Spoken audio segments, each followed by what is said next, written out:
of Iron. I'm Jon Andersen. Meet my co-hosts, Nick Best and Akim Williams. We're going to have some amazing guests on the show. Buckle up tight, because we're going to be talking about the shit you're not supposed to be talking about. We're going to be discussing anything and everything it takes to become a Legend of Iron. Legends of Iron is brought to you by MuscleMeds. MuscleMeds is the creator of Carnivore Pure Beef Protein Icing. Beef builds muscle, and Carnivore is the world's #1 selling beef protein. Welcome to another edition of Legends of Iron. I'm Jon Andersen. With me, almost my partners in crime, Nick Best and Akim Williams. We have got an amazing guest for you today. We've had debates on this show about other strength sports, not powerlifting, strongman. Who is the best of all time? Well, in powerlifting, there is no debate, because this man on the show with us right now is hands down, cannot argue, the best powerlifter to ever walk the planet, and he's still alive, and he's here with us today. Yes, I am so excited, because normally you get somebody like yourself and they were dead 50 years ago. Yeah, you never got to talk with them. So, Ed Coan, welcome to the show. How are you, brother? I'm always good, dude. I'm really happy to be with you guys. Oh, I'll tell you, we've had. I know. He just called you a living legend. Yeah. Oh, you're living legend to say the least, man. Living. Because Eddie, honestly, we've had multiple conversations on the show about who's the best of all time in strongman, and there's nobody. You can't put your finger on one person in that sport. With powerlifting, it's hard, especially when you had like medley events and static strength stuff. Yeah. When it came to the medleys, Marius would be there. Yeah. But when it came to the total strength stuff, you have, Big Z, Thor, and Big Brian that are gigantic and strong. So it is really brother. hard. The best thing with you, there's no conversation. There's no debate. Thanks. This is very true. So it's very true. I believe it's what, 70? Is it 71, 72 records? Something like that. You know what? I never really counted, because like one time I went to a big Hawaii meet, and I had 2 world record squats, 2 world record deadlifts, and every single one of my deadlifts broke the total record. Wow. So that was 7 on the day. So 7 on the day. After a while, you just try to beat your best. And I really didn't give a fuck about records or trophies. I just was happy to do what I loved. Yeah. See, Nick, Jon, that goes back to what I said about the I knew that was coming. I knew that was coming, because we had this, Eddie, just so you know, that little rant between Ak and I. It's about, they just raised the prize money to $300,000 for the open men in Arnold, which Ak's going to be competing in. So we were having this big thing. Is it about the money, or is it about the true competition? So anytime somebody like yourself speaks about, I just want to be better than I was before, Ak runs that straight up my ass about, it's not about the money, Well, if you are better than you were before, the chances of you making the money are even better too. Yeah, absolutely. Yeah. Now, I think I've seen video of you, and you're strong as shit, if I remember. Yeah. Oh, yeah. I've seen a lot of videos of your stuff. That's pretty cool. Thank you. Yeah, Eddie, the crazy thing about Ak, and I've been at plenty of expos where we're basically standing there talking to people, and like every hour on the hour, he'd walk around to the other side of the booth to a deadlift bar with 7 plates, and he just bends over, picks it up, no belt, and he's keep in mind, it's not like he's a terrible form, but not a good form. He just does shit. It's good for him. Yeah, 8 plates with the squat bar sitting on top of his traps. I mean, it builds that massive set of legs he's got, but it's just crazy. I think to myself, with his raw strength and somebody that like yourself that could teach him how to leverage his body, oh my God, it would have been crazy, the kind of strength. Yeah, I know I've commented on one of your deadlifts or something before too. Thank you. Yeah. Crazy strong.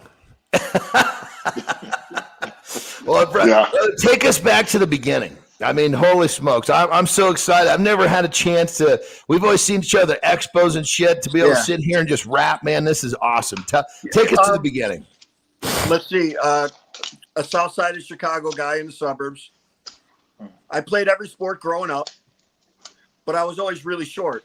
Not like I'm tall now at 5'6" or something. And then, like every other meathead, I watched Arnold in Pumping Iron. Mm-hmm. And I was like, holy shit, I got to try this. So I tried to be Arnold. And then when I was a little kid, I met Arnold at a big, like a Sears store. And I came right up to his titties. And I looked up at him. I was like, shit, I can't be Arnold. So I tried to be Franco. There you go. And Franco happened to like strength, and he used to like the deadlift.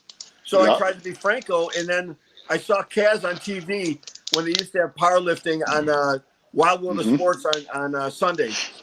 And I was like, wait a second, you don't have to diet and pose, and you can lift a whole bunch of weight and have fun and not worried about a weight class. I'm going to try this. And it was my shit. It just took off, and I loved it, and I was good at it, so I never looked back. So how old were you here? 16 years old. Was my first bodybuilding contest and only, and my first powerlifting contest. I posed in a contest before they even had music. Yeah. Wow. So I took all Franco's poses that he posed in the back of his book at the end, and I did all those. Wow. Yeah. That's so awesome, brother. So you basically did that. That's you're young, you're a teen. What happened from there? We got 71 records to talk ourselves through here. Yeah, I went to a bunch of little local meets, and then at 19 years old or 18 years old, I went in the Teenage Nationals and took second because I didn't know what I was doing, so I missed a couple attempts on time.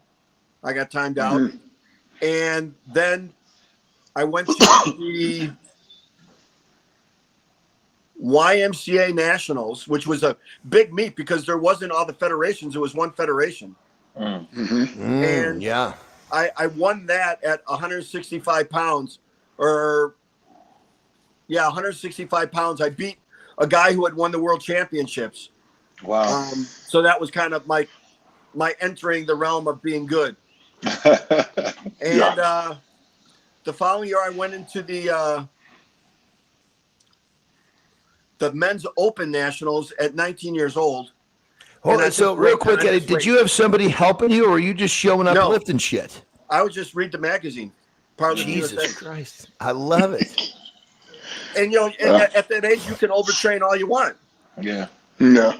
Yes, you can. My form wasn't good, but I was stubborn as hell. And you loved it, so it didn't matter. Yeah.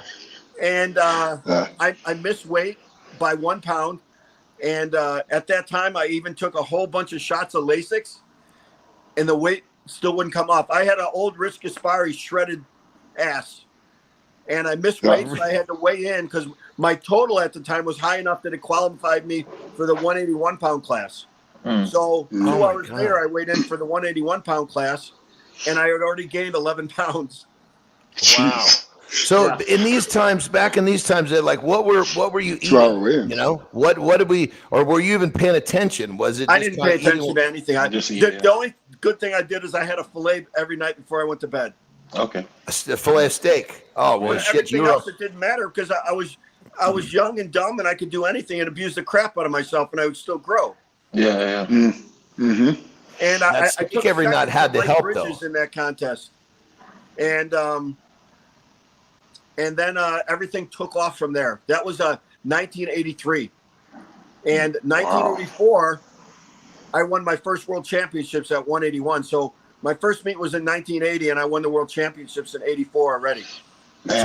So are you 20 years old yet? Are you still a teen? Let's see, 19. I was 20 at the Nationals, and I turned 21 by the Worlds. Holy shit. So 21 years old, never had a coach, just basically reading the magazines and became a world champion. Yeah, you kind of worked it out. Yeah, you think? I'm going to use that. Just kind of work it out, you know? Look how many people train differently that are really, really fucking good, whether it's strongman, powerlifting, bodybuilding, or any other sport. Yeah. Everyone can become a world champion. They all train different. So I just went by feel. Yeah. I was really introverted at the time, and I went by feel. I didn't care what people thought. I didn't seek people out. I would be the guy in the corner like that watching people.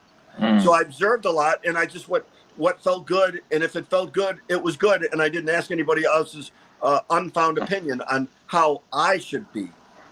Yeah. And it just worked out. I made mistakes. I had a couple little tears here and from overtraining, but you learn and you get through it. Wow. Yeah, that's insane, brother. I mean, what you're saying, I love it, because now, like, a modern day lifter listens to this and go, God, that makes so much sense. But today we're so convoluted with so much information and so many ways to do things and so many opinions. You just stripped it down to the most pure form ever. The basics never go out of style. They're almost identical for everybody. Yep. And then it's how you put that together with working on your weaknesses and how to peak for a contest. I probably could have peaked better, but I was really good at working my weaknesses. I tried to make my body into a suit of armor, so wherever you hit, it was strong and had muscle. So even though I power lifted, I knew that I would do all those other exercises as heavy as I fucking could. Like when I got ready for a contest, squat, bench, deadlift, you have a training cycle. Well, I would follow the same training cycle for close grips and inclines, shoulder presses, bent over rows, stiff leg deadlifts, pause squats. Those would all be thrown in the mix besides the little stuff. And those big, heavy other main movements, I trained and did the same reps. I would go down to doubles and bent over rows even, because I wanted everything strong at the same time. Yep. God, I love it. I couldn't, absolutely. I do something very similar that I picked up from you a long time ago. Without your influence, I would have never done the things I've done. A lot of the things that we do, we don't know why, except it feels good. Yeah. Like, John, look at the way you look. Look at the way Akim looks. Look at the way Nick looks and how long he lasted. We all find our own little way. Yeah. It's just a twist on the basics of what everyone knows. There's only so many exercises. True. Yeah. How we put it together, how our minds work, what we're willing to go through, and that makes it good. Yeah. So you're 21 years old. You're world champion for the first time, and then at that point, you just kept winning and winning. I mean, what was the progression? Did you just become? Well, when the following year, I couldn't hold my weight anymore. The only time I went up in weight was when I got too lean to be able to handle heavy weights, because that would hurt you a lot. Yeah, and you were just shredded back then. Yeah, you were always shredded though. Even when you finally went to the 275s, you were still shredded.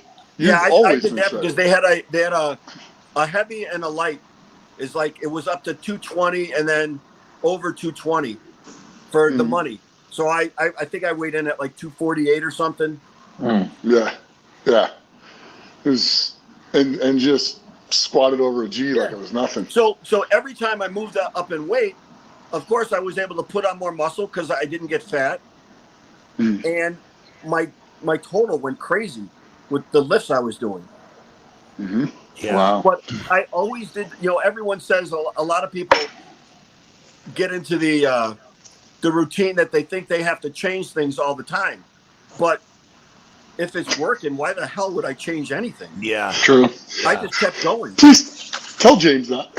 Yeah, Tell James that. Gain weight, everything changes. You'll handle more weight anyway. Yeah.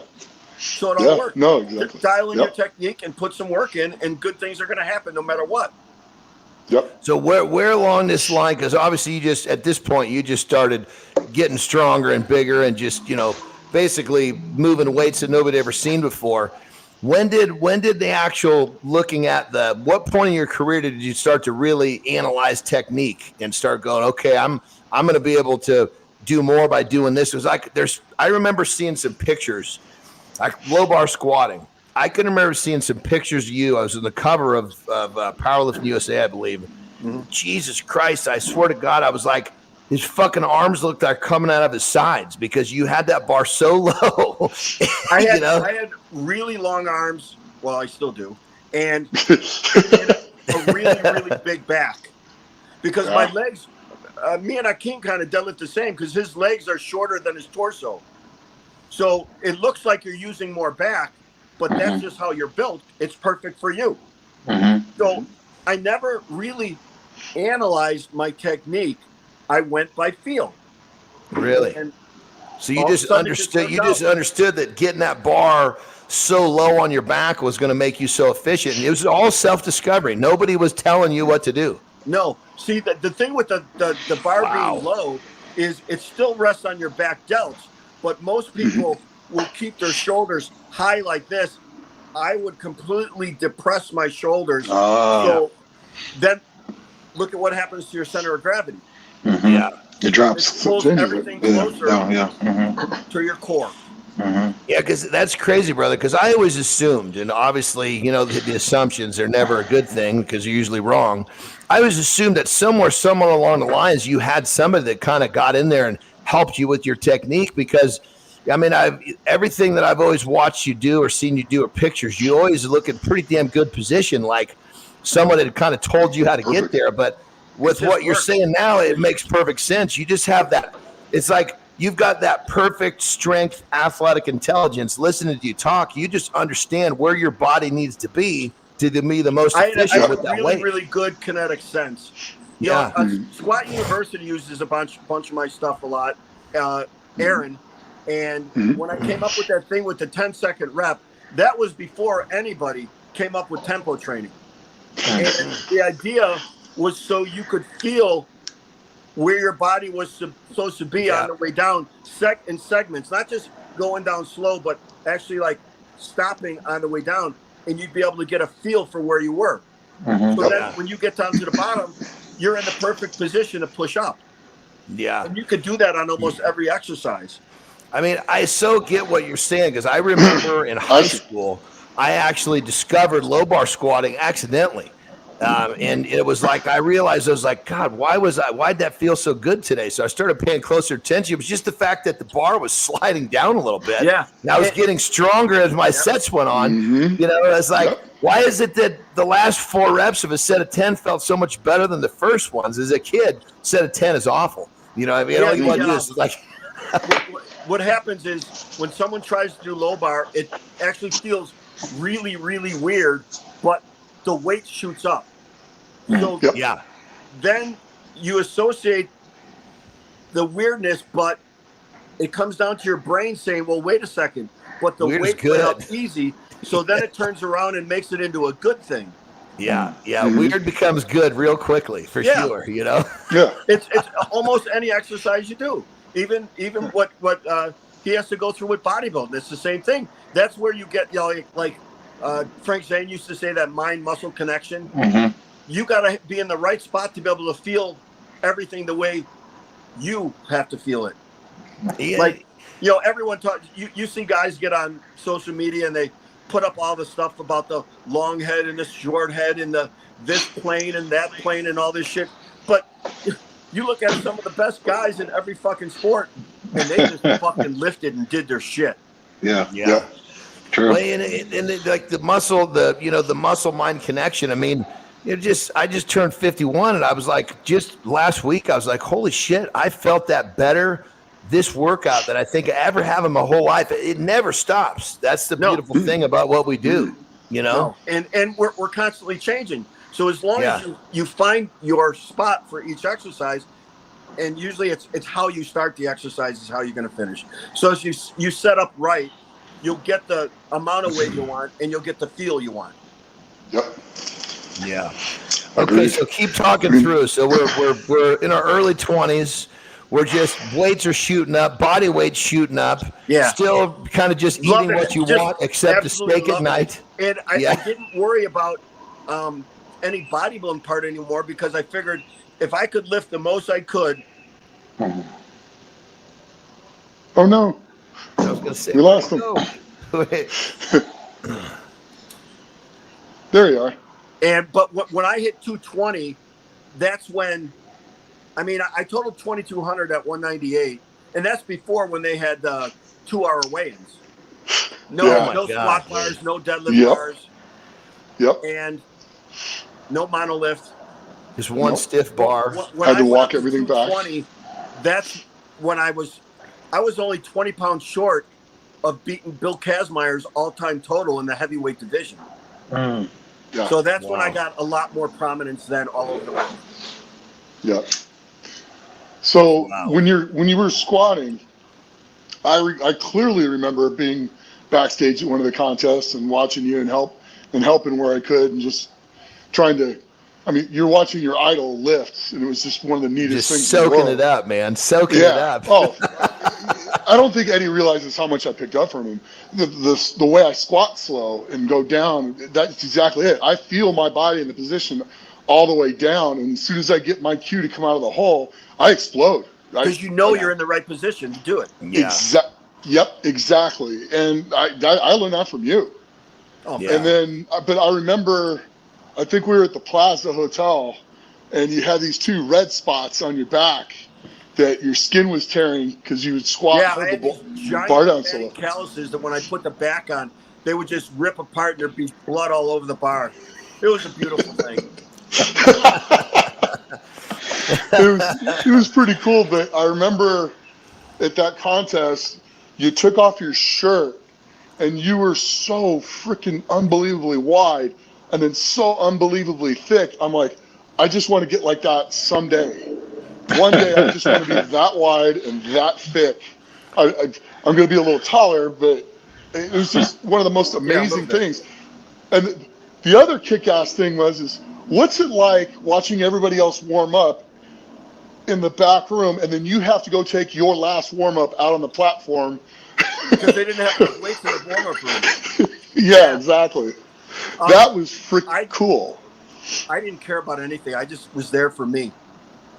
Yeah. This was that's what I got excited over. That was me giving myself a gift every time I walked in the gym or got to lift. I just loved it. It was what am I here to do? I'm here to lift to see how much I can lift on this day. So nothing ever really bothered me like that.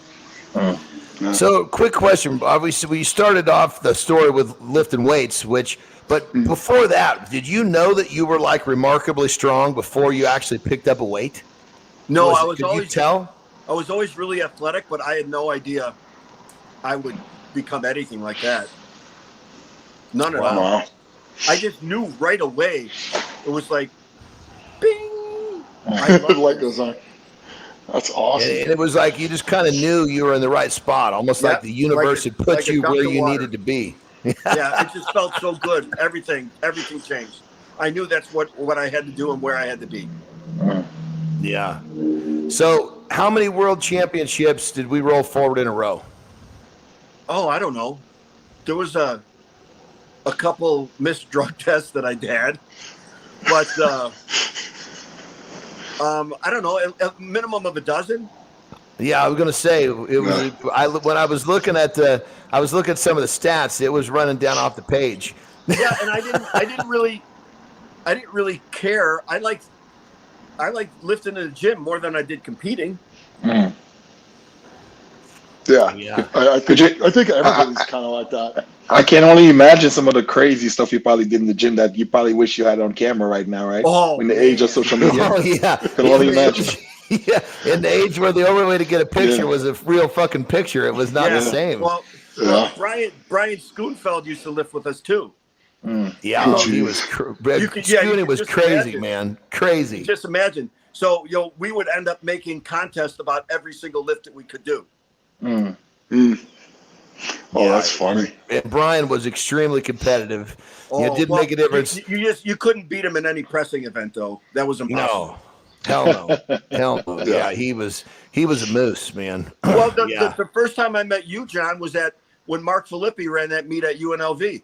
Yeah, that was like my third ever strongman contest. Yeah, I'm pro, and I'm basically walking in there, and I'm seeing all these people that I've been seeing on TV. You're there, and I'm looking around. I'm just shitting in my pants. Yeah, but you did really well too. I remember I came out of the gate, first event, and won the press. I'm like, okay, you're supposed to be here. Fucking settle down, dude. Yeah. And Nick, I met you in Chicago at one of those Dennis Brady meets that he used to have. Oh my God. You were 242 at the time. Yep. And sexy as shit. Well, thank you. I appreciate that. Yeah, and then the year I went 275s, you and Kurt came in the back because I didn't have anybody handling me. Yeah. You got anybody handling me? I'm like, nope. Yeah. That was great. And it was just the neatest experience. Sorry, guys. No, it's all, brother. It's supposed to be like that when it means something to you. Absolutely, brother. Emotions are. We're here because we love this shit. You know, these are tears of joy you're shedding with Nick, and we'd love to be a part of it, brother. It's fucking beautiful. You know, especially when someone cares. Yeah. Because you don't get a lot of that shit nowadays at all. No, you don't. Especially with social media, everyone thinks of their shit. Yeah. Well, you know, it's when you think back of decades of commitment, it really starts to, you know, it's part of your soul at that point, you know. Is that too much? I think it's okay. Whatever works with you works with us, brother. Shit. Hell, you could be sitting there with the bandana over your face, and we'll take it. It'll probably be better. You get better ratings. Oh, I love it. I know when you lifted and continue to lift even well past your best, just because you just fucking loved to lift, just kept competing and kept enjoying it. The last meet I did was just to get it in, to prove that my knee would be okay. Because my cousin, who's my surgeon, he came there after I blew my knee out in like 2001 or 2, and that's a nice YouTube video. And talk to us about that. Talk us through that. That was pretty heavy. It was 100% my fault. I set up way too fast and put my right leg out farther than my left. So when I went down, it buckled in and just my patellar tendon snapped in half right in the middle. So explain again what you're feeling. You set up too quickly, and you just didn't have your feet set. One leg was out a lot farther than the other. So when I went down about 3/4 of the way down, it buckled in, and that's when it snapped. And you know what? Thank God I used to lift with all these old timers from Illinois, Ernie France and Bill Sino, and all these world record holders, because I knew how to dump a bar. Yeah. So I dumped the bar and dove out, or else I would have been crushed underneath because they couldn't have grabbed it. Wow. Yeah. And then my cousin put me back together, and I came back, no problem. And just to make sure that I could still do it, I squatted a real easy 931 that day, and I was happy with it. Wow. I love it. A real easy 931. That's just to hear that any person on the planet say a real easy 931. That's a pretty good statement, Ed. After a surgery, nevertheless, you know. Yeah, and so I was okay knowing that I could still do it if I wanted to, but I didn't have the ambition to keep going up because I knew I couldn't be the same guy and lift the same weights. So I didn't want to look like an old boxer to get back in the ring again, and it's just a travesty, and it looks like shit. Yeah. I didn't need that. So I was happy to step away, but I felt my right hip starting to go and get really, really achy then. My mom had both knees done, a hip, a shoulder, because she had osteo and rheumatoid arthritis. So I was the lucky sibling that got that. Wow. Well, I was going to say that was the next thing I was going to ask you. Talk about your hip, because I remember shortly after your hip surgery, I saw you at an expo, and you're like, "I'm already squatting 675 again." It was like weeks after the surgery. Yeah, I was in like the following year. I was in Australia, and a bunch of people bowed out to lift in this big money meet. And the guy who ran the meet, Wayne Howlett, said, you know, he just had bicep surgery, but he was going to do some squats. And he was just going to go 300 kilos, which is 661. And I said, I'll do that. So I did it really easy. And then my wife pulled me off stage after that because she knew that it was so easy that I would have kept going up. So then I like, no, come here. You know, and like I said, I probably could have gone up to 750 that day, but it's probably better that I didn't because it might have put me on another bad trajectory to keep doing it and make myself worse. Yeah. And then some years later, I felt my other hip going, and I went back to my cousin again, and he just said, "Yeah, do you want to nip this in the ass right now?" I said, "Yeah." I said, "But I have the Arnold Classic coming up next weekend, and I can barely fucking walk right now." And he said, "Just come in the office." So I got a shot in that hip right through the front, laying down. Oh. Sunk like this giant needle all the way through it. Oh God. And I hopped up that table like I could fucking do the Irish jig. I had no Really? pain. Walked around at Arnold all weekend, and then we set up the surgery. Nice. And it was easy. As soon as I got home from the hospital, I stayed there 2 days on purpose, and I squatted right down to my coffee table. And 8 days after surgery, I put a red on each side of the bar, so it was 165 pounds. And I went down to parallel and came up, and I was like, no pain. I'll be fine. Wow. That's crazy. That's nuts. Yeah. So whatever you do in your life to try to be the very best, no matter what it is, there are repercussions when you get to be the very best that you can be. Just make sure you do epic shit before you're done. That's all fucking worth it. That's true. Yeah. Well, you know, that whole the trade-off, the sacrifice, and the things that have to be done to get there. That's well accepted. You know, you're a person is not going down the pathway to greatness, you know, worried about what life's going to be like after he gets there. No, you know why? Accept Because that. we love it. And every time we walk in the gym, it's not a sacrifice; it's a gift. Yeah. Yes. For sure. 100%. For sure. And it still is. 100%. Yeah. Yeah. I never looked at the training as a sacrifice. I looked at all the shit that it was all the no's that I had to say. I had to say no to so much shit. No to friends going out, no to friends doing this, no to family members doing that. It was, I never totally agree with you, Eddie. Going to the gym, that was fun. It's like my birthday. What do you want for your birthday? Get the fuck out of my way. I want to have my day, and going to the gym is part of that. You know, I've torn muscles. I've had surgeries. I've shit my pants squatting. I've thrown up. I've had tons of bloody noses and shit, and I loved every second of it. Yep. But you know, when I shit my pants, I did 900 for 5 reps in the squat, and it started on the first rep. It was like like the old Play-Doh machine. Oh, so it was. I was going to say. So Yeah, you were like repping it. You were repping it out as it was getting worse. That's commitment, brother. And That's perfect. Just a rep. Wow.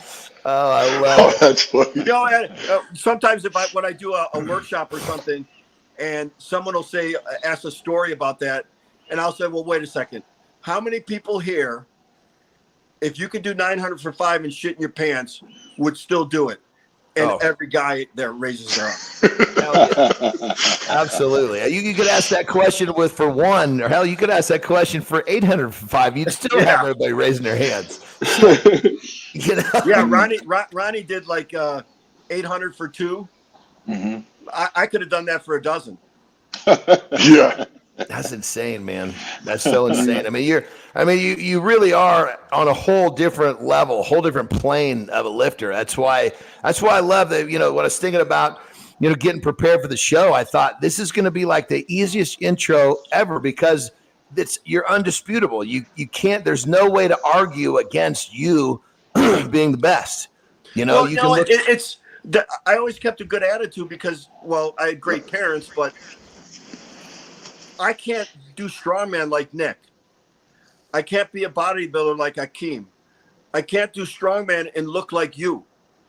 So there's always something, and someone can do better. I don't know how to change the oil in my fucking car.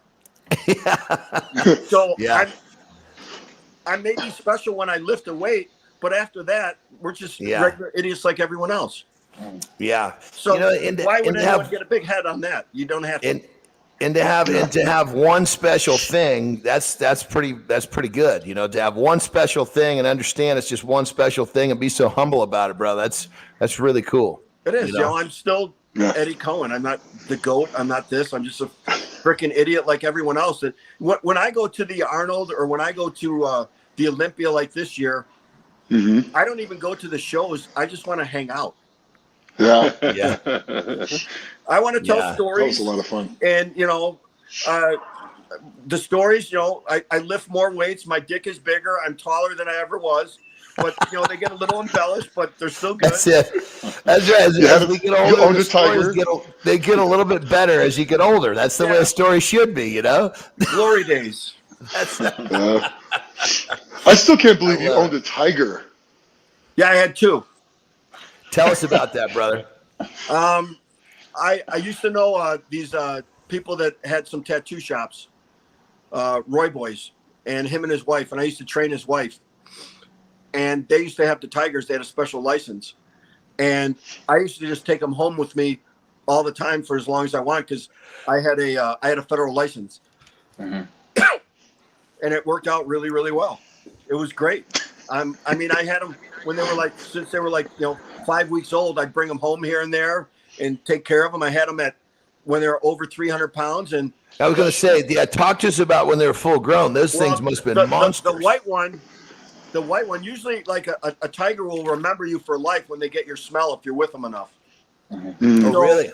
I hadn't seen the white one in 2 years.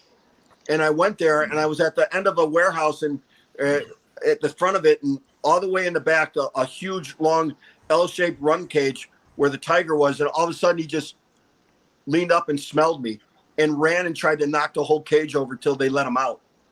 Oh, really? And they let him out. And this dude, Pearl, was probably about 850 pounds, 7 foot tall. And loved me. Yeah, when he wants out of that cage, if he wants out, you better let him out or he's going to get out anyway. Yeah, he made a point. Wow, but it was great. I mean, they would take naps with me when they're young and have fun and play with the dogs and all kinds of stuff. That's really cool, brother. Yeah. That's really cool. Mike Tyson ain't got nothing on me. I was just about to say that. I love it.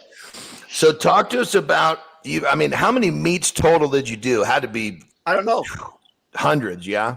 A lot. Well, I never counted them. Well, back in the day when there's they didn't have all these money meets and stuff. I think they had the Hawaii Invitational, which was for money. Mm-hmm. Not nearly the money that they have today. And everything else was just nationals and worlds. You went to the nationals to try to get on the world team. Nowadays, no one has to do that to get notoriety. Back then, you had to do it. Yep. Yeah. That was the only way the rest of the world would really know who you were. So, Powerlifting USA. Yeah, and you go overseas to all the world championships all the time. Mm-hmm. So tons of meets. Weren't even counting your records. But go through the memory bank and talk to us about some of your favorite memories in meet settings. What is it? Was it a certain lift? Was it a contest? I mean, I'm just excited to hear some cool stories about some of the cool, your favorite memories of powerlifting. The best meet I ever had was at 220 when I totaled over 2,400. That was in Dallas, Texas. That's insane.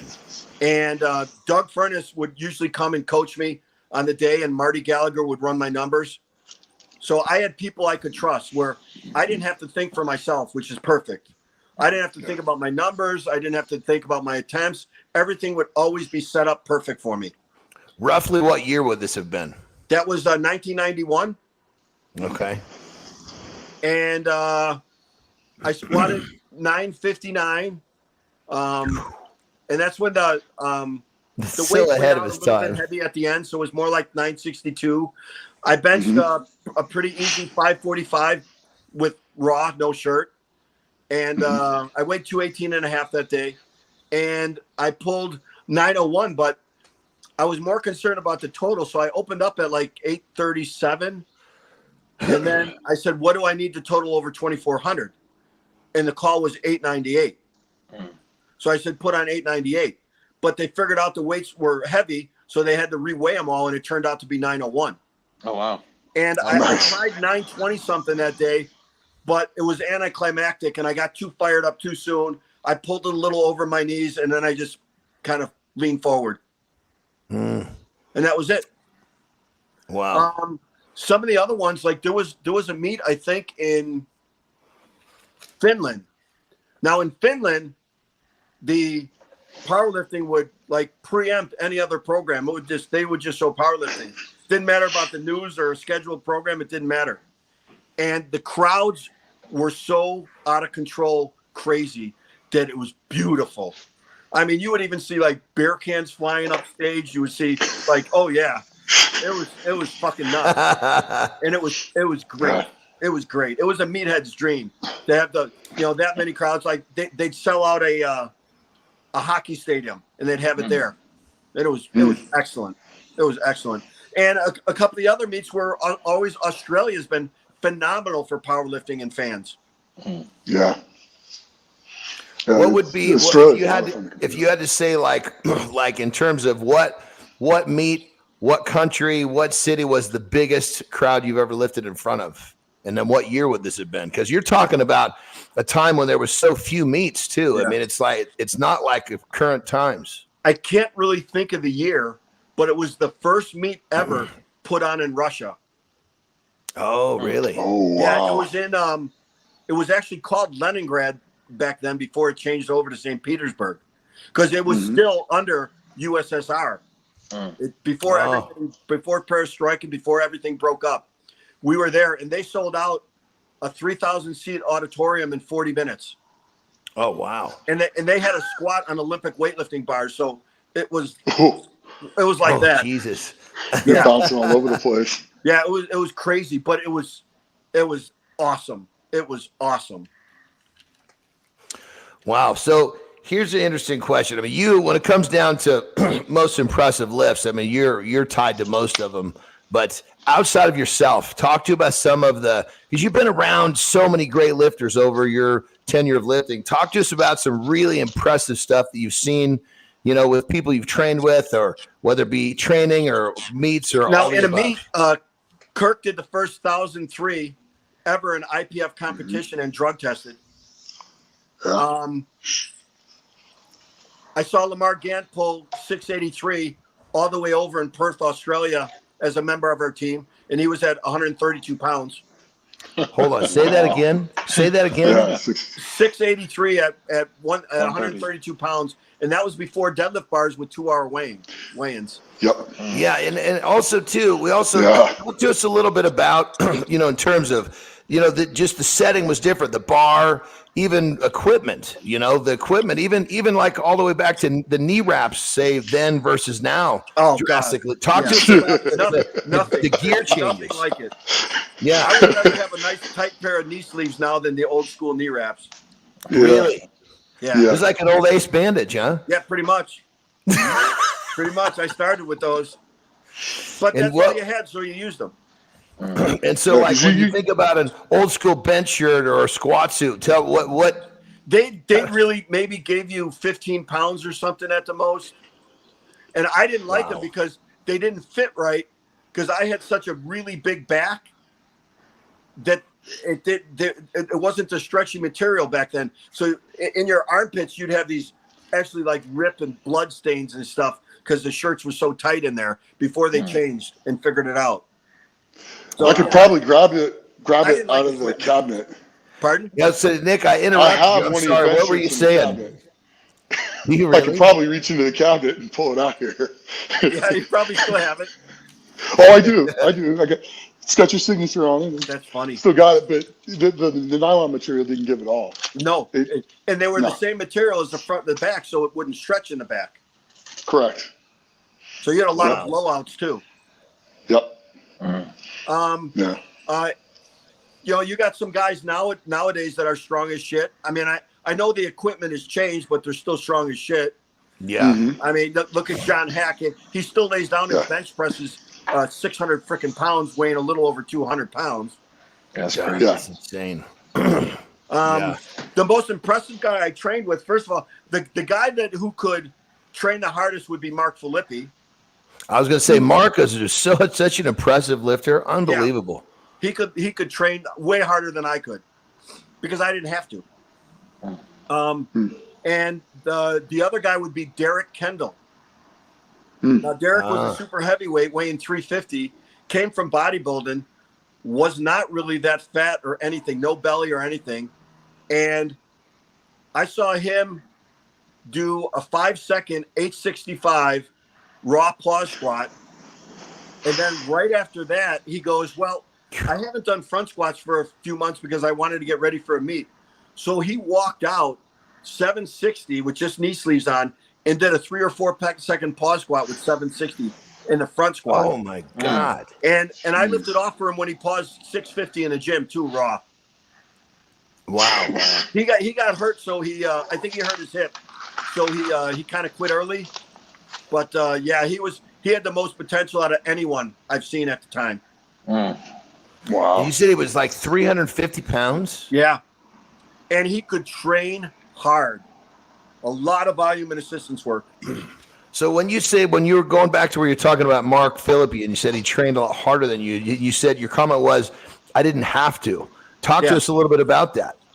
I think, well, I had already laid down the shoot base and had my own formula that was working.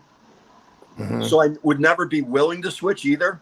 Mm-hmm. But Mark knew that he had to do a lot more volume for himself the way he was built to be able to get any results. And that's where he came out with, his per vol hit, periodization, volume, and hit training would be one routine for the squat, bench, and deadlift.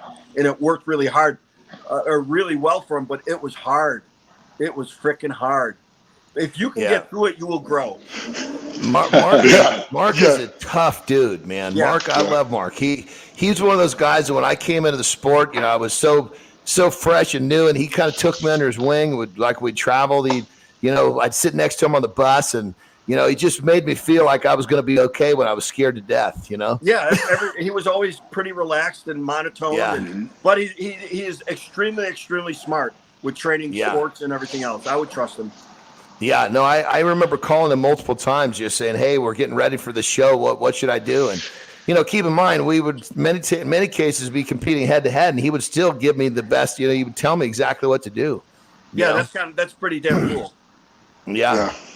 I remember one of the best pieces of advice he gave me, and it's still I can remember to the T. I was sitting.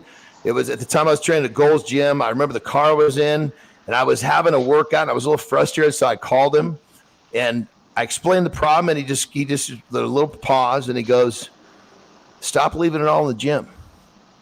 And that was boom. All of a sudden, the light bulb went off. I'm like, "Holy shit! I need to be doing this in competition, not in my training." And that's when I really started getting better. Your own insecurities make you think that you have to go all out in the gym. Yeah, to be able to show it. And that's exactly what it was. I was trying to get myself to feel more confident by overdoing it in the gym. When in actuality, he's like, look, you want those efforts in the contest, and that's when it all clicked. Yeah, I think like what Akim has to go through is actually even worse. The problem with bodybuilding is not that there's a problem with bodybuilding, is we don't get to see what they actually go through to get to being on stage. Yeah. Right.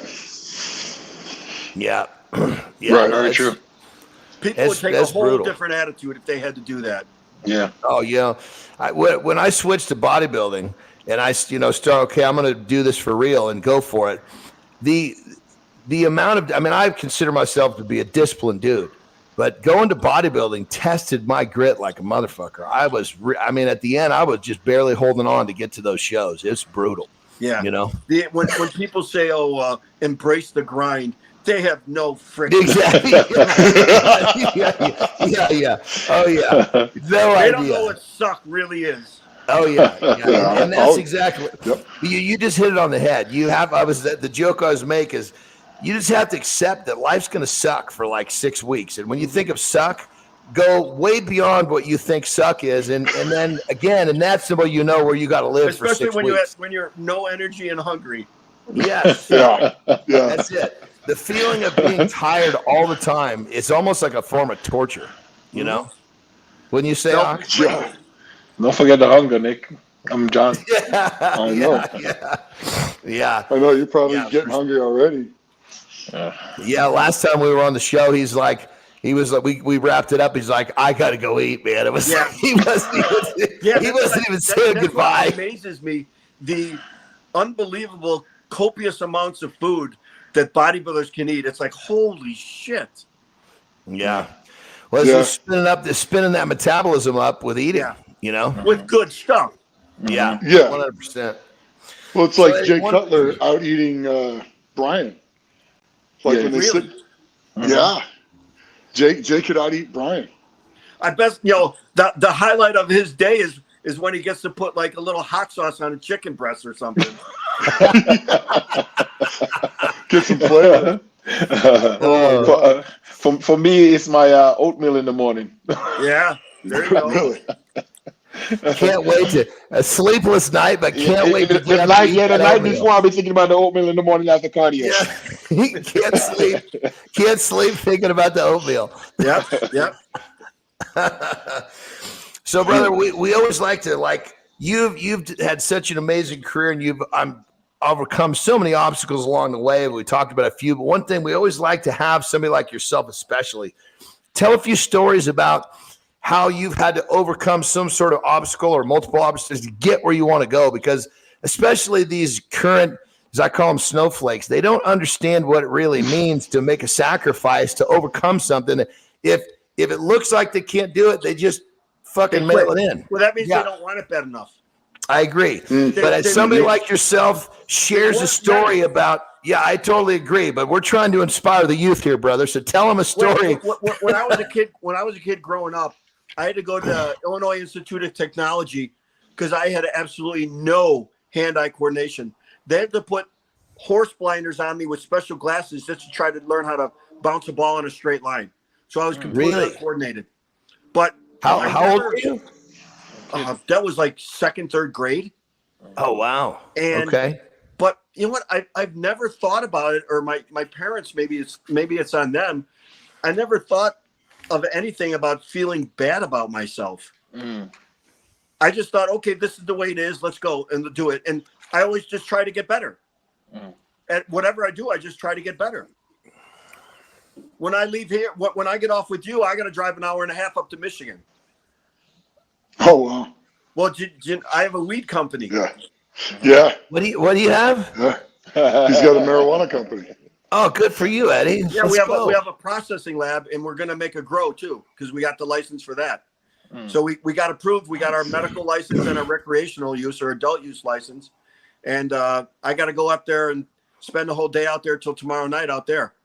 Well, good for you, brother. Make sure when we wrap up, we'll tell Ben, the producer, the contact information so that he can advertise your spot and you can get a look. Yeah, it's just Boone Labs right in Buchanan, Michigan. But see, we're a processor, so we take the flour and we break it down and turn it into some products for the stores. Okay. I got you. So we don't. I don't care if it gets oversaturated with stores because they still need our product. Gotcha. Yeah. I mean, we could even make a Legends of Strength gummy. I told you. I was going to ask you. I got a good idea for when we make our edibles. We're going to have little dumbbell-shaped edibles, and we'll make it into an indica brand, which are strain, which is more for relaxation and sleep. So it would be for recovery, and we're going to call them edibles. Oh, there we go. I love that. I'm telling you, brother, you're going to get some traction on that one. Oh, you'll get some. So don't worry about it. Are you shipping are there any locations in Las Vegas or Nevada? You're not allowed because it's not federal. Good. But that doesn't mean that you couldn't allegedly show up in Michigan and go back. Oh, good point. Good point. Yeah, which I'll probably end up doing actually. So or fly in and Nick, make sure you don't drive, Nick. Sometimes miraculous magic and miracles, all of a sudden shit just shows up at your doorstep. I don't know how it happens sometimes like that. Awesome. I love it. I didn't know. It's like the marijuana stork. You know, they don't deliver the babies; they deliver marijuana now. I was thinking Vegas is all lawless. You would seem to think that Vegas would embrace it. Exactly. It's just that so you're not really supposed to be able to cross state lines, and I think the banking laws will change pretty soon. Then what's going to happen is all the big shots, these multi-billion corporations, Coke and Pepsi and McDonald's and who knows, they're going to end up getting into that business. True. As a side hustle. And then that's when it's going to shift. Yeah. Yeah. Once the federal part of that goes, I know 2 of the beer distributorships here have looked into that and actually got paperwork and things in the works for when that ever does do that. That'll be something that they end up distributing as well. They can put 10 milligrams of THC in a beer. No shit. No, I don't even want to think about that one. They've actually done God. that, Eddie. Yeah? They've actually made beer with no alcohol, but it has THC in it. Yeah. Oh. With a regular beer, you could still get drunk. You just wouldn't have anyone getting violent. That's true.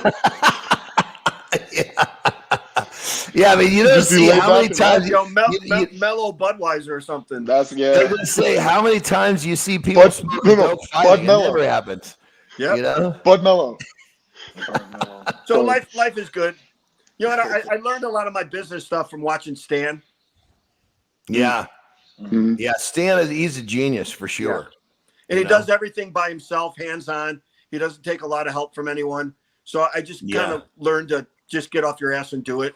Well, you know, on that level, bro, that's one of the things that, you know, I think people tend to miss is that if you're doing something you enjoy to make money, you want to do it.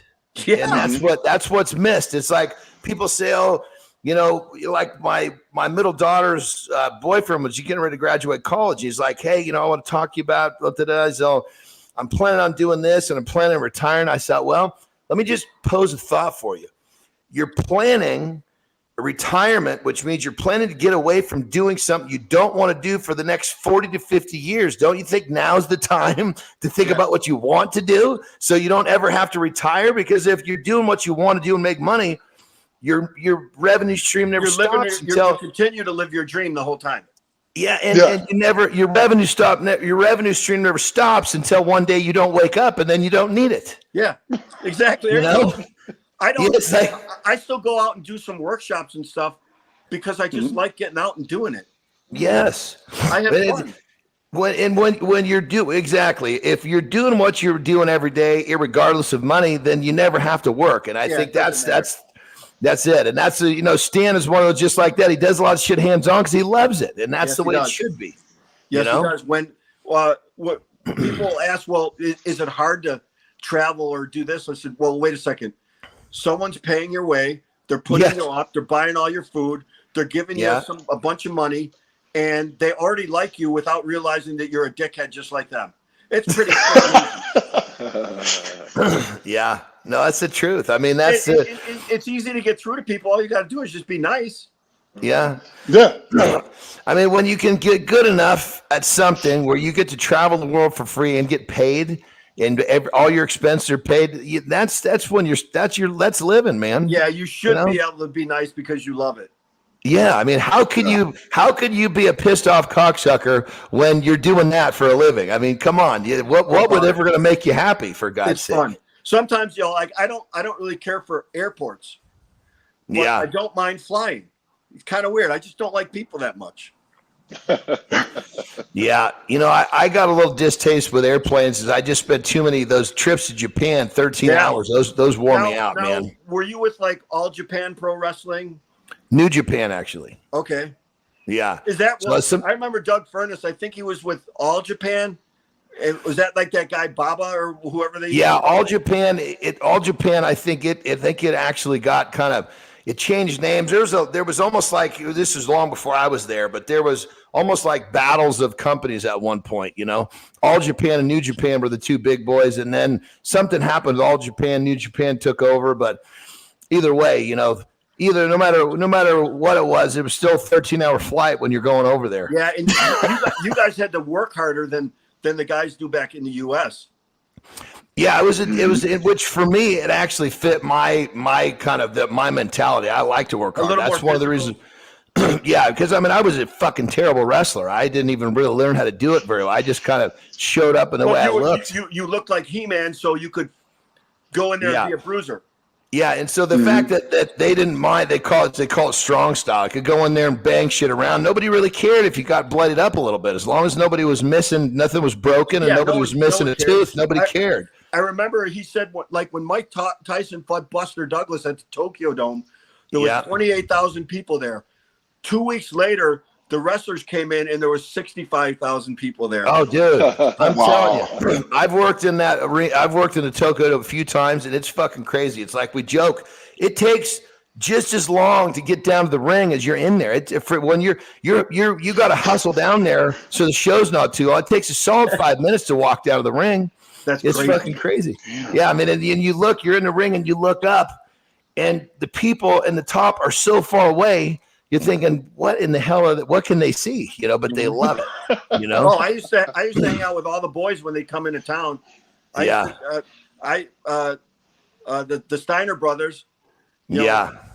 Scott and Rob, and back then Lex Luger and Sting, and even Flair, and here's a good Flair story. We're at like the Hyatt O'Hare, and the WWF was in town at the same time. So it was Atlanta and New York was there at the same time, and so everyone ends up in the hotel, and Ric Flair walks by me, of course in the bar, and he goes, Eddie, 1670 total, 1972, woo! Because he did some powerlifting way back then. Yeah. Yeah. Well, back in the day, he was actually some pretty good muscle on him for back in those days. Yeah. And then who was it? Norton was around back then. He was a monster bencher, like 640 raw. Yeah. Yeah. There was a lot of strong dudes. Well, I mean, especially back in those days, it was athletes from other sports that basically had the look and showed up. That's how I got in. I just lied about what experience I had, and then I got in there and did enough to keep the job. You talk good enough shit. Yeah. I mean, I just had to flex my muscles, yell real loud, and knock a few people over, not hurt anybody, and I was good. That's kind of what you did every morning when you woke up. I love it. Yeah, no, that was but yeah, I agree with you. I've the airplanes, airports, I mean, I'm kind of over it, but at the same time, when someone's paying for you to go do something, it's like, it's a pretty cool fucking thing. Yeah, you know what I mean? It shows that you're valuable. You're worth something. Yeah, 100%. And then you just got to be humble. If I wanted to learn how to do a podcast and some other shit, I'd ask you guys. Bodybuilding. Yeah. Look at you two fuckers. Strongman. Look at Nick. So I'd ask you guys if you want to learn something a little more about powerlifting. Well, then I can help you with that. But that's just my expertise. We all are good at something. Yeah. True. Yeah. Yep. So remember when I asked you the question about overcoming something? Talk to us about something you overcame competitive wise. It was more because I was more introverted. To get out on stage was a little more nerve-wracking for me. Really? I was better in the warm-up room than I would be walking out on stage. Really? I would have to really try to almost go to a Zen moment and breathe and control my breathing and just relax. So when I would set up with a lift, I would not, even though the crowd's in front, I wouldn't even see them. I didn't see anything. Wow. So that kind of explains why you only did one bodybuilding show, huh? Yeah, pretty much. you know who was in the front row at my first bodybuilding show? Sergio Oliva. Oh, wow. Oh, shit. Really? Yeah. Wow. I remember I got a cool. program signed from him, and his forearm was as big as my leg. His veins were like as thick as my fingers. Wow. Oh, shit. That was pretty cool. Yeah. So Yeah, I remember you he was overcoming crazy. something though. I remember they misloaded the bar. You were supposed to be opening with 947, and they misloaded the bar by 88 pounds. It was and it was like 1036. 1,040. Oh, my Yeah. God. Yeah. That's a big misload. Wow. No, and he hits the hole and gets about 3/4 of the way up before he misses it. I mean, Yeah. he I almost had legitimately, it. he almost had it. I mean, by this much, comes back, hurts his. I think your adductor. Yeah, I Comes got back. as soon as I got in the hole with the weight that I had to take, because you get another chance, of course, which was like 5 minutes later. Yeah, I felt my adductor It was pop, fast. so when my adductor popped, I shifted all the weight to one side and pushed it up. And I was like, well, I'll bench and then I'll just pull a baby deadlift. Yep. Wow. It happened. So there we go. I mean, you basically took a squat that was like misloaded by a mile. Yeah. You know, banged you up. Well, that and you would have basically smashed the came world back. record at the time too. Yeah, they had an extra pull smashed on it. each side. How do you put a whole damn extra plate on one side and not notice? Yeah, no shit. Jesus Christ. They Yeah, wanted to take out the king. So Yeah, but 5 you minutes walked out later, of the rack like it was nothing, set up, and Yeah, I think legitimate my last warm up was like 881. yeah, and I don't even tie my Nick shoes knows. for that weight. Eddie, did you catch that? Nick knows you're Better what than you I were do. doing better than you do. That's pretty cool, man.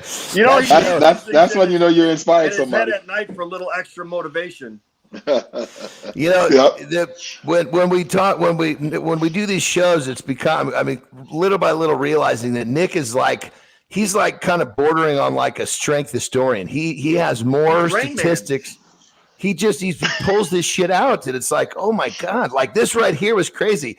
He said 881 before you did, and it was your life, your lift, your I story. was like, Sorry. okay, I believe you. Yeah, don't Nick, don't apologize. This is really cool shit, brother. Jesus hell Christ. God damn. Yeah. I love it. I'm just like Eddie said, you're Rain Man. I'm going to take you to the blackjack table so we can win some money. One for bad, two for good. And cards at the same time. I love it. Yeah.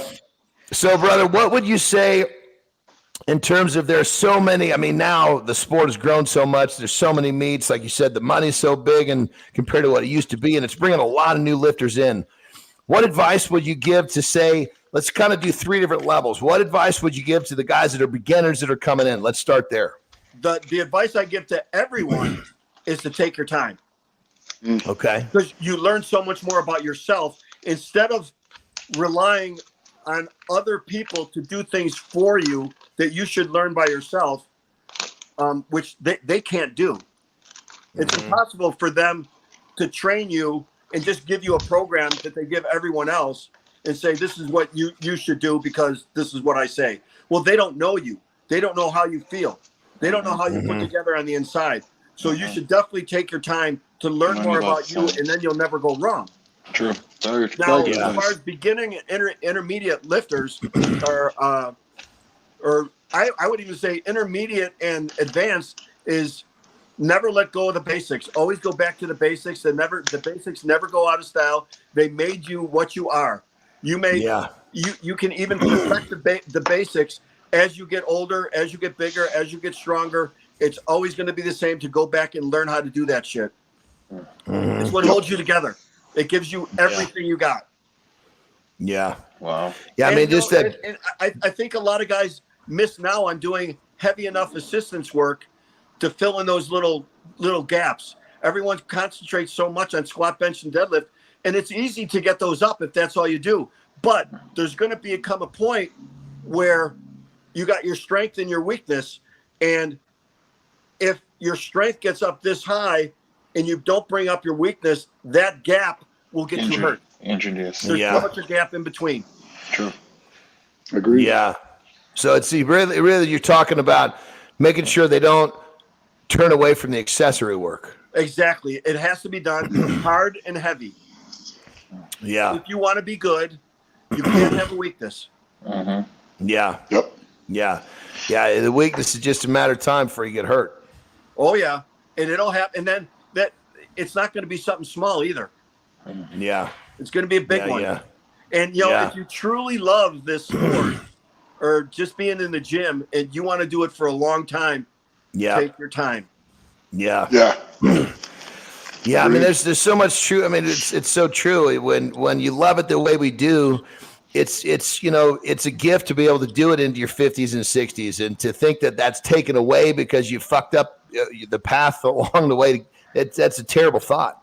Yeah, it's usually yourself. Another one is, I always talk about Stan, but he had a quote that he told me that there's nothing anybody will ever be able to do to or for you that'll be better than what you can do to or for yourself. Yeah. Yeah. True. Okay, brother. So what about these dudes that are that are really strong and they're already, doing pretty well? What's the biggest mistake that you see amongst this elite group that is, doing really well, but what are they doing that you would? You just got to stay your course and don't let social media influence how you train. Stick to the damn routine. Don't do anything for social media. You're handling weights now, whatever sets and reps that are far above everyone else already, that you don't have to prove yourself by doing singles and stupid shit in the gym. Yeah. Look what happened if he did that. If he blew a pec or a bicep, his career could be over. Yeah, true. Yeah. So true. All of our careers could be over just like that. Maybe it was a blessing that when we were coming up, we didn't have social media, because I surely probably would have been the guy that tried to do too much cool shit for the camera. Well, yeah, we're pretty. We are actually really lucky. The only thing I miss is Powerlifting USA magazine, and even Muscle and Fitness back in the day. I used to read religiously. Yeah. There's not a bodybuilder I didn't know from the old days all the way up. Yeah, that's the truth. That's the truth. I mean, I spent so many time look at the magazines too. It didn't matter if it was bodybuilding, powerlifting. If somebody was lifting weights, that's all I wanted to see. Strength and health. I've got Ironman magazines from 1955 still. Wow. No shit. The little yellow ones. Yeah. Wow. That's cool, man. That's really cool. I got a few of those from the early 80s. Yeah. They're a little bit smaller. Yeah. About this, I got about 4 or 5 of those still, but I got a ton of Muscle Fitness and Flex, and I got Powerlifting USA stacked about that high. So, right on. If you are, we've had you on here for well over an hour here, brother. I know you're a busy dude, and I know you got to go make a trip here in a little while. So I'm only as busy as I want to be. That's a beautiful thing. That's a good life, brother. That's the way it should be. I have a protein drink on the way to Michigan, and I'm good. There you go. Cool. There you go. That's perfect, bro. Well, I'll tell you, with somebody like yourself, we're going to have to do multiple visits with you, because there's just so much to talk about, Maybe we'll do one where we all get together and we all do it out there in person. Yeah. That would be great. Yeah. Like do it over a dinner table with food. Yeah. That's killer. Yeah, for sure. Fucking hilarious. Yeah, well, here later this year, I'm going to be picking up a little crash pad in Vegas, so I'll be close to Nick, so it'll be that much easier. You come into town, we'll be right there. Hell yeah. Well, I'll make it a point to come in town. Yeah. Hell yeah. Akim, where are you from? Where are you? I'm out in New Jersey. New York, New Jersey. Okay. Well, that's an easy trip. We'll get them out there. Cool. That would be a blast. That would be a lot of fun, dude. We should have like the Legends of Iron Roundtable edition where we all sit at a table. And there's enough lifters and bodybuilders in Vegas anyways. We could have a huge thing that would be fucking hilarious with multiple cameras going, all of us busting each other's balls. That would and then all the of course the info that people would get. Yeah. That's a great idea. So do you want to do that at a restaurant, or do you want to do that? We do it at someone's house or something. Because I got a Traeger, so I could make all kinds of. I can make us prime ribs and stuff. Something like that. Okay, I'll make like. Stan just bought a mansion out there too, so he has. True. We can do that. I mean, he'd probably serve us with no shirt on, but that's okay. I love it. That's awesome. No, he's one of the only guys I actually listen to on my health, because to plug that place, that Merrick Health place. Yeah. I signed up with them because of Stan and little Smokey that used to work for Mark Bell, and they changed a bunch of stuff in me. I have so much freaking energy now, and I feel so good. I almost feel guilty. It's crazy. That's beautiful. I think because I'll be 60 years old this year, and wow. Yeah, how about it? And you start accepting that, okay, well, I put on a lot of miles and I abused myself and I did this and that and I'm this old now. And you start accepting the fact that your norm is you feel shitty. Yeah. And all of a sudden, I didn't accept that anymore. I wanted to change it, and I was able to change it. Just with these That's guys, beautiful. they're brainiacs. So that's really my only plug today. Is they completely changed my life around. And it's That's pretty beautiful, cool. brother. And that's what it comes down to, it, brother. With especially someone like yourself. I mean, again, you're the greatest ever in powerlifting. It's you deserve to feel good and enjoy the rest of your life. You know what I mean? We all do. Well, I mean, but I mean, even if of course. even if you didn't get the accolades that we've had, you still deserve it because you put your time in the gym. But I mean, but for me personally, speaking of you, brother, for you to say I feel good now, that makes me happy because that's something you've changed and influenced so many people. For you not to feel good would break my heart. And Nick, I know you feel the same way. So that's really fucking cool, brother. Hey, look at Nick. Look what that fucker's alive and kicking and working out already. Yeah. Yeah, true. How many people that went through what he did would do that and not just sit on the couch and say, "Fuck me, I'm too depressed." No, that doesn't happen. No, I got out. Well, the drags and step ups and everything else. Yeah. Yeah. The crazy part is that he's had 4 wheels and change on a bench bar hundreds and hundreds of times, and never ever over all these years have dropped it on his chest. And it happened in a time when it needed to for him to get that scan to catch that cancer. So I mean, it's like meant to be. It's like the universe said, "Look, this guy is not ready to go yet. We need to do something to him so he gets a scan." Well, bam. Yeah. Put that hand up, Nick. Look at the thumbs on him. I know you have the biggest. Look how big those hands are, and he benches he doesn't false grip. So that bar jumped those big thumbs somehow. Yeah, how does that happen? Exactly. It was Here's one for you. Yeah. Look at that. Yeah, his hands are bigger than mine, I think. If you look on my Instagram page and scroll down, there's a picture of a few months ago when I was in Fargo. I picked up a basketball and just stuck it out in my hand like this and just held it out there like that. That's crazy, brother. That's But you're one of the few people I always cringed when I went to shake his hand because your grip is just absolutely I used to train legendary. I mean, like, you got to be ready to shake your hand. When the thing about the grip is these 2 fingers, your pinky and your ring finger. Those are the weakest ones. So I used to train those ones specifically. Yeah. I got up to like a single, like a farmer's walk or something, a single one arm in a power rack, 465 for 30 seconds on one hand. What? Yeah. Jesus Christ. Yeah.